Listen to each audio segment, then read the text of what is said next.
Good afternoon to everyone. It is good to see everyone here. As was mentioned, there were some great seminars last night. I hope you were there for them, or we'll catch those at some point. But I'm excited about bringing another presentation on the armor of God this afternoon. Well, I remember that day very, very well, even though it was many years ago. Our family was gathered in the side room of our funeral home, and we were there as they would gathered in that funeral home, and they had flown my sister's body back from Dallas, Texas, back to Buffalo, New York. And we were there just to identify the body. And the funeral director came in, and he opened the casket, and our family gathered around to look at my sister. And I'll never forget the feeling when I walked up to the casket and I looked inside, I literally did not recognize my sister. The embalming fluids that they had used had changed her appearance so much. She was like a stranger to me. And see, my sister Denise is 1 year older than me, so we're not strangers. I know her very, very well. I walked away from the casket. I was mad. I was afraid. I was confused. Our whole family was in that spot. We were in a fog of confusion, not knowing what to do. And then I saw my dad. My dad circled back, walked back up to the casket. And my sister was laying, and she was wearing a dress that went just over her knees. My dad walked up, pulled back the dress, and there it was. We knew it was my sister. There was the birthmark on her right knee. My dad had not forgotten. In the sea of all that confusion, where things were disoriented, my dad remembered. And I thought later about that. I thought, boy, there must have been many times when my dad held my sister, when she sat on his lap and he read stories, or when he saw her playing and he saw that birthmark and he remembered. See, my dad knew my sister and he knew what to look for. He knew what to look for. Now, certain things in life, thankfully, are not as hard to decipher as what I just described. Some things are easier. After spending 3 days in the gym, I am 100% certain everyone here could point out the volleyball. 100% certain. All right? Easy one. Next one, a little more difficult. Several years ago, my wife and I had the opportunity to go to Thailand for the feast. If anyone's been there, phenomenal. They're known for their marketplaces where you can buy some, let's say, knockoff items. Right? You can get a Rolex watch that might look pretty good. I don't know how long it's going to last, but it's going to look pretty good. So I went to the market by myself, pretty excited. I got there. I found a Hugo Boss shirt. Unbelievable, $7. I was just thrilled. So I go back to the hotel room. My wife's there. I go back, quietly change it, come out, show her. I said, honey, check this out. Look at this Hugo Boss shirt. She looked at the shirt, looked at me blankly, and she says, it says bass. So, needless to say, that became my favorite fishing shirt. So again, fooled again on that one. Then the stakes get a little more interesting. Look on the screen now, and I'm going to ask you, can you tell me which one's the real $20 bill on this screen? Now, you're going to recognize, I hope, the Monopoly money. So we can eliminate two of the choices. Right? But now we're left with two choices. And it's difficult, right, to figure out which one is the real $20 bill. Now, I'm not expecting anyone here to know that. And quite honestly, if you think about it, it's not that big a deal. You got this far in life without figuring out what's a real $20 bill, we're probably okay. Right? But that's a harder one to figure out, which one is the $20 bill. But I would contend, and I would make this statement this afternoon, that one of the most challenging, one of the most important things that you will need to figure out in life is the difference between truth and counterfeit truth. All right? We're going to leave the money to the side for a second. Understanding that difference, because there is one great counterfeiter who is out there, one who deals in a different currency. He's known as the father of lies. the deceiver, the enemy. And he wants very much for you to buy what he is offering. Now, I speak to the young people in particular, but I speak to everybody. He is offering something he wants desperately for you to accept. You know, we read, that's why in Ephesians, the 6th chapter, and it was covered last night, but in Ephesians 6 and verse 11, Paul makes the statement that we need to put on the full armor, so that we can withstand the wiles of the devil. As was mentioned last night, we don't use that term wiles very often. We don't say Johnny's a good boy, but he's got a couple wiles to work on. We don't, maybe you do, I don't know. But you don't hear that, right? But what that means, it's a serious term. It means an intentional act, a strategy that's designed to trick and ensnare a person. And it's interesting because it doesn't come at you like full force. It's done in a very manipulative, seductive, disarming way that's designed to go past our cognitive defenses. Often flattery is used, right? That plays to our ego or our pride. So that's the techniques that's used. And Paul says we need to put on the full armor. The full armor. It reminds me, it's like one of those old-fashioned interviews where you had to go in and you got to wear the full suit and the tie and the socks got to look great and the shoes got to be shined, right? Not like these Zoom interviews nowadays, right? Anyone done a Zoom interview, right? It's business on top, casual on the bottom. Soon as the call is over, ties off, shirts off, throw a t-shirt on and you're ready for a run. Right? No. Paul said we would need to be equipped head to toe with the armor of God. Because this battle is real. This battle is intense. I think it's interesting that companies spend thousands of dollars, bringing in a third-party consulting firm to help them with a mission statement. And this consulting firm will try to figure out the company, try to understand their culture, and then come back about 3 weeks later with a cleverly worded 3-sentence mission statement that's used. We don't need to understand or try to do that when we try to figure out what is Satan's mission statement. You know what Satan's mission statement is?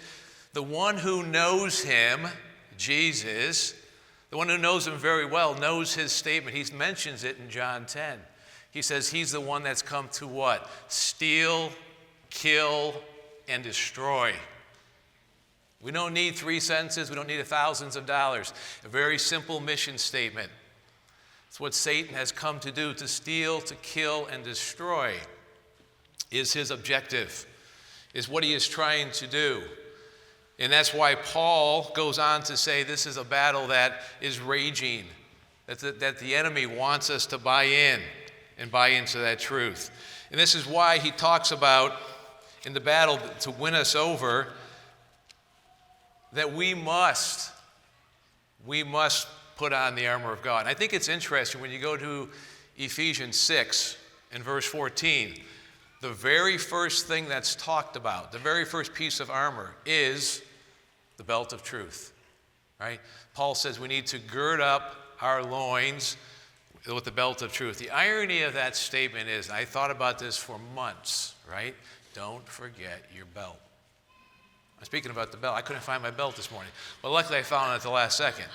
You can't make that stuff up. But anyways, so he talks about the belt of truth. Now, we talked about Roman soldiers last night. A Roman soldier, the belt was a critical piece of the armor because what did it do? It held the sword and it held the breastplate firmly in place. When that belt was on, the soldier felt very secure that their armor was in place.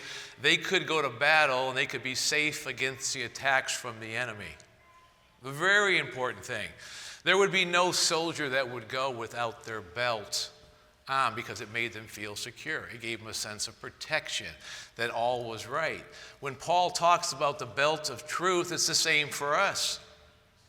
It's designed to protect us from the lies of the enemy, designed to protect us and give us security in the truth. The truth that who God is, who you are, what your future is. Because that's the battle. That's the battle that's raging. Those two, the truth and the counterfeit truth. In fact, it was so important that Paul spends big portions of the first 3 books in Ephesians. If you go back and read that, Paul is trying to establish that truth. He's trying to establish that truth. He's telling the people, I pray. It is my prayer that somehow you would start to comprehend the width, the length, the height, the depth of God's love. He's trying to establish that and hope that that becomes part of your core that makes you feel secure. Right? When you're good at the core, when you're strong at the core and you feel secure, you feel things are right. Paul talks about, I wish your eyes could see what your calling means. The inheritance of the glory of your inheritance. Paul sets all these concepts up because he wants people to understand. He wants them to be wrapped up.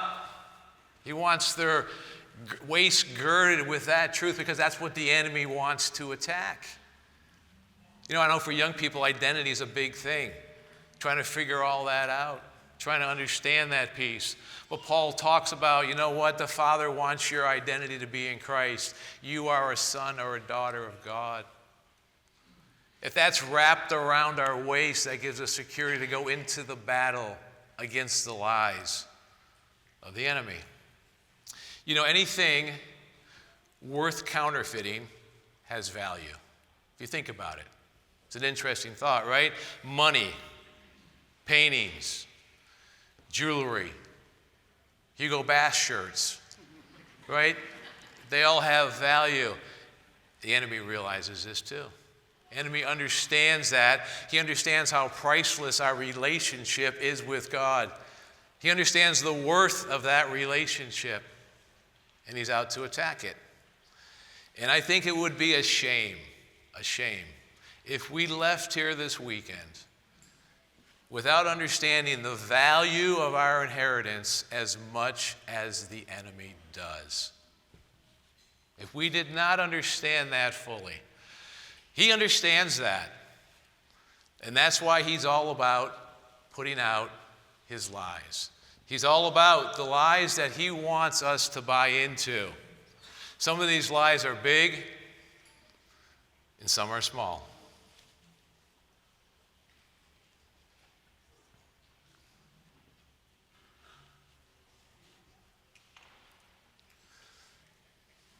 But it's interesting.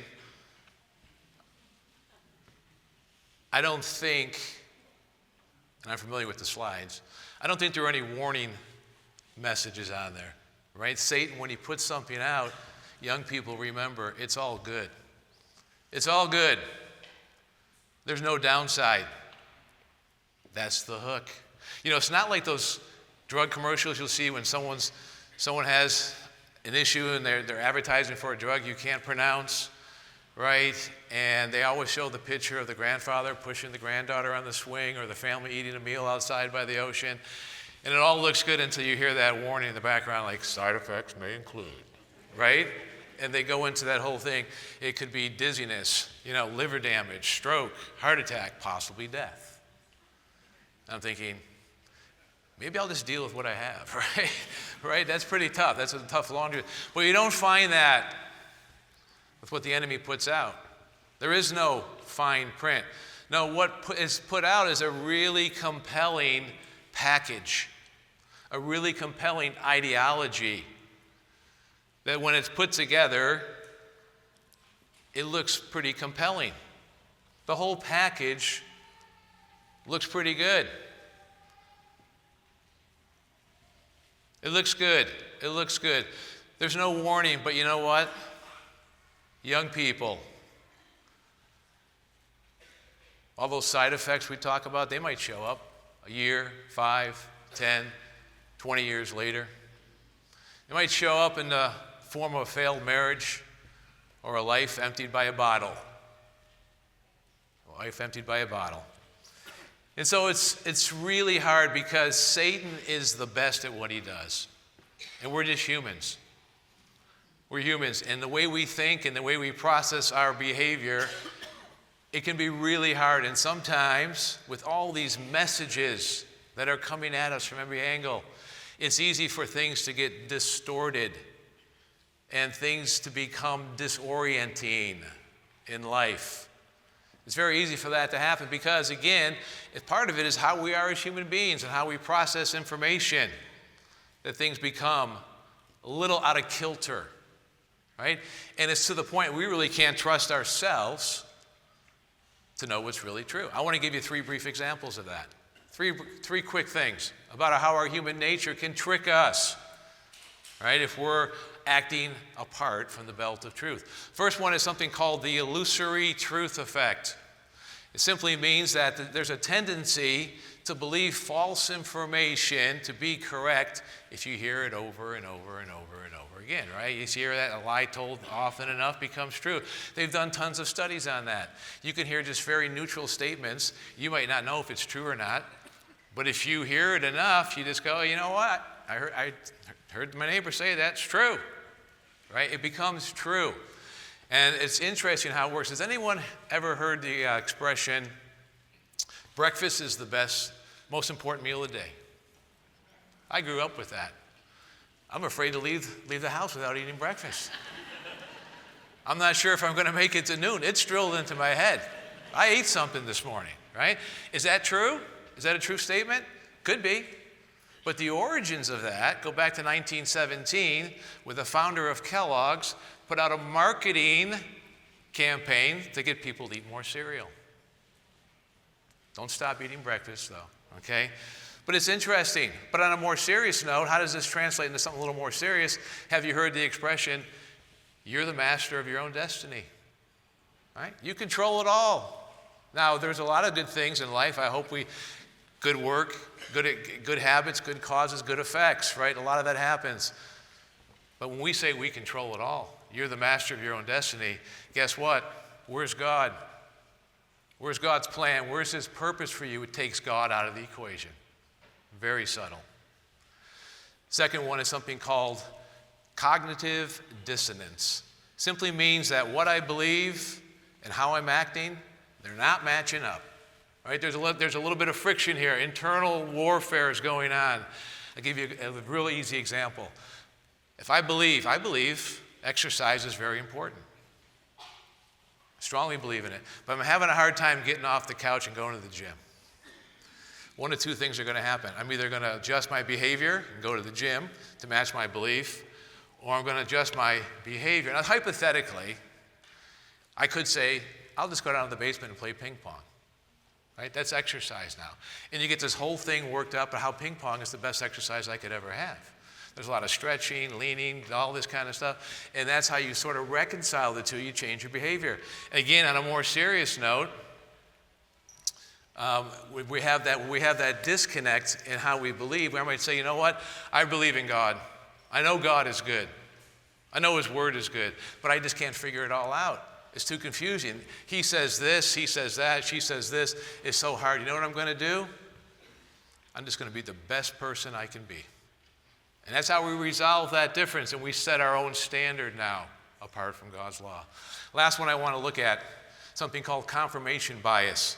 Tendency to only accept information that line up with what I believe. I told you in my bio, I'm a die-hard Bills fan, Buffalo Bills fan, right? Emphasis on die-hard, right? I think Josh Allen's the best quarterback in the NFL. So I will look for information, people, stats that tell me that same thing.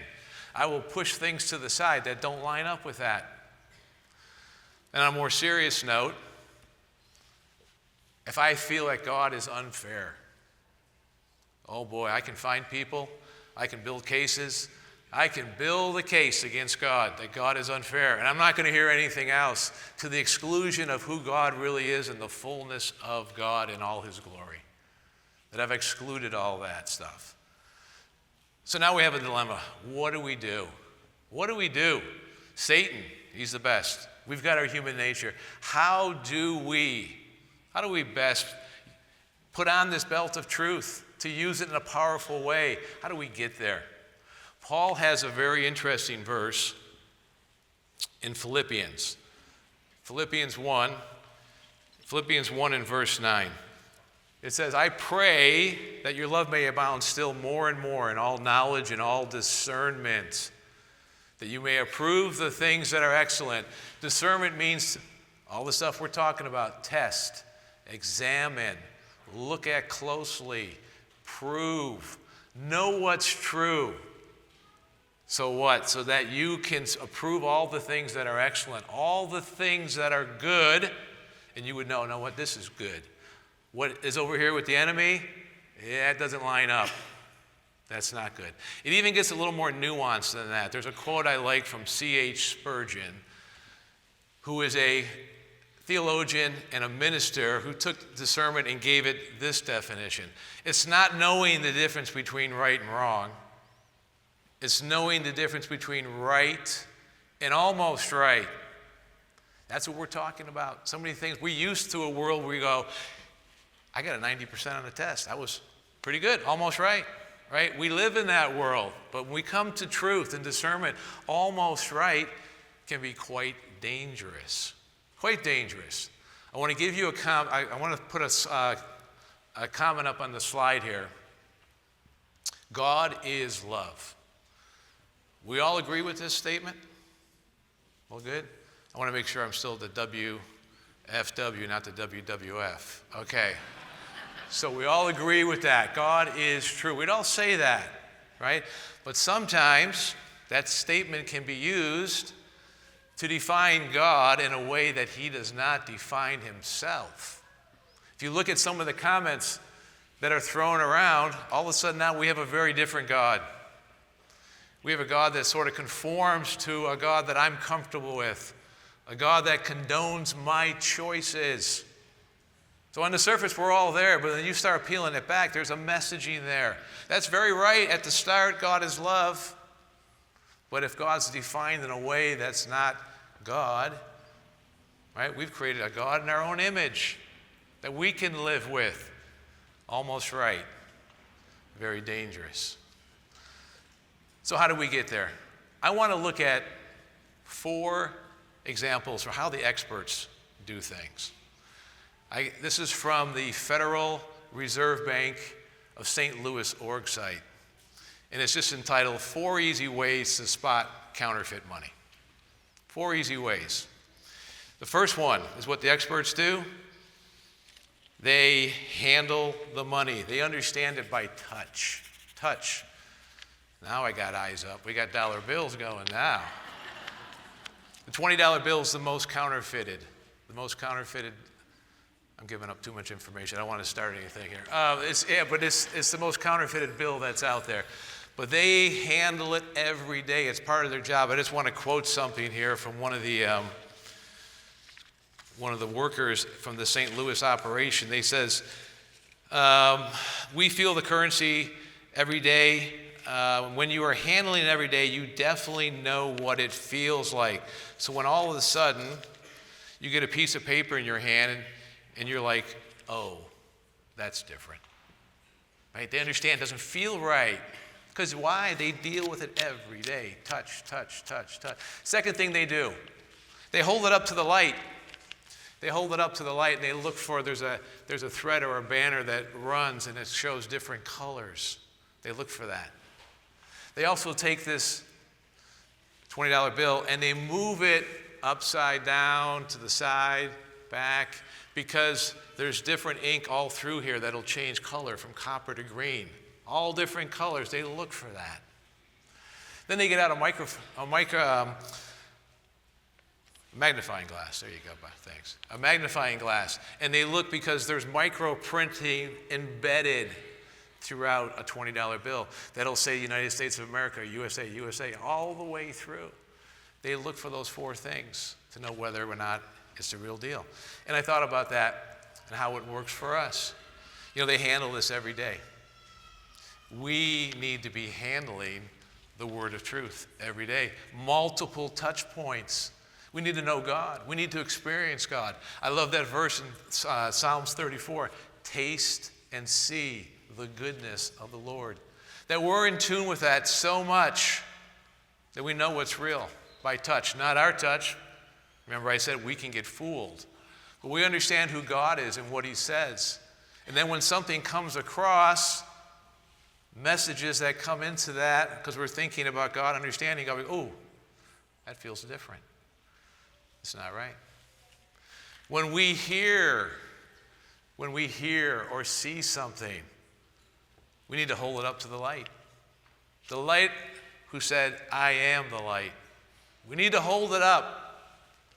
Hold it up to the light and say, does it align with what Jesus said, what he did, how he walked? Look for the light. When we hear or see something, we need to look at it from multiple angles. Because at first blush, I use that example of God as love because got into an after-hours discussion at the office place one day, and there was a gentleman that very animatedly threw that expression back to me. You don't like these people, this, or that? Don't you know God is love? All right? On the surface. But they look, when they're examining, they're holding it from different spots to make sure there's light all the way through. No dark spots. No dark spots that are counterfeit. And the last thing they do, they look at it and say, does it have all that printing? Is it true all the way to the core? You know, sometimes with Satan's messaging, it's what's not said. It's what's not said. Because they say if it's missing or it's messy or there's no micro printing, it's counterfeit. Remember I said there's really no side effects listed. You know, my dad, he knew my sister, so he knew what to look for. The employees of the Federal Reserve Bank system who deal with these all day long, they know what a real one looks like, what it feels like, so they know what to look for. Satan is real. The enemy is real. The battle is real. But I think the most encouraging thing, and it was weird, and I was studying on this topic, and I thought about it. We're going into battle with the greatest counterfeiter that's out there that wants you to buy an alternate truth. But you know what we're going into battle with? Not something we've cobbled together, right? And I thought about this, and I just jumped over the top. We talk about the armor. It's the armor of God. God has given us everything we need to win. Everything. It's from God. It's not us. He just says, take that belt and put it on. Wrap it around yourselves. Young people, there's so much messaging. It is extremely hard. I understand the difficulties. I understand what Satan is waging and the messaging he is putting forth to you. Wrap your core, your inner belief on who God is, how great he is, how much he loves you, that your identity is in him, that your purpose is with him. He has a future for you. Hang on to that. Hang on to that and put that, and make that your belt of truth. Don't ever forget that. Have that with you so you never accept the counterfeit lies of the enemy.